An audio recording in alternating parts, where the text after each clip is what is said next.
सध्या मी आलो आहे बुलढाणा जिल्ह्यातील खामगाव शहरातील नटराज गार्डनमध्ये. खरं तर याच्यापूर्वीही मी तुम्हाला नटराज गार्डन दाखवलं होतं.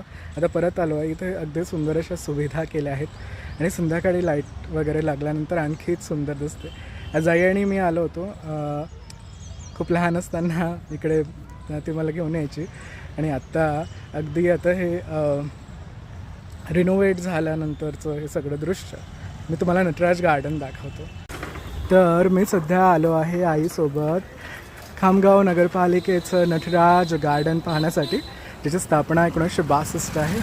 बघा वर किती सुंदर असं त्रिमूर्ती आहे आणि हे अगदी जुनं 1962 सालचं हे सुंदरसं गार्डन आहे नटराज गार्डन.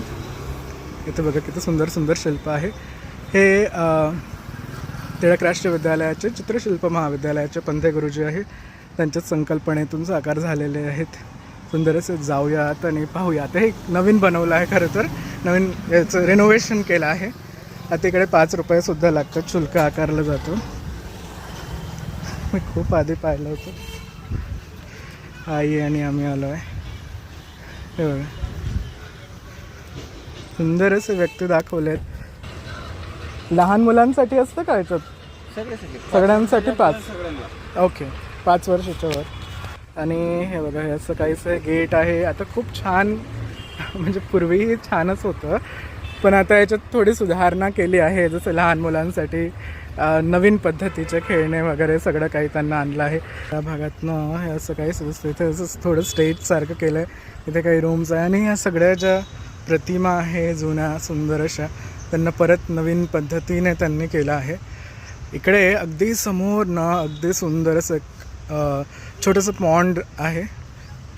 सो हे बघा, मी हे फार पूर्वी हे तुम्हाला याच्यावर पूर्ण व्हिडिओ दाखवलं होतं. हे नटराज आहेत अगदी सुंदर असे आणि त्याच्या खाली भगवान बुद्ध दिसणार तुम्हाला आणि अनेक प्रतिमाही आहेत.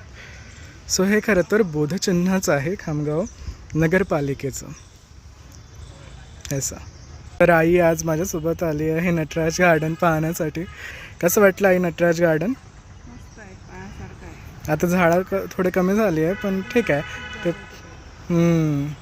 ते लावल्यानंतर आणखीच बरं वाटेल. पेरत आहेत ना हे,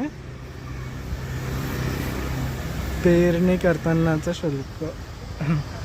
हे बघा हे त्या काळातलं अगदी सुंदर असं शिल्प आहे. पंथे गुरुजींनी साकार केलेले आहेत सगळे, किंवा हेही अख्खी फॅमिली दाखवली आहे.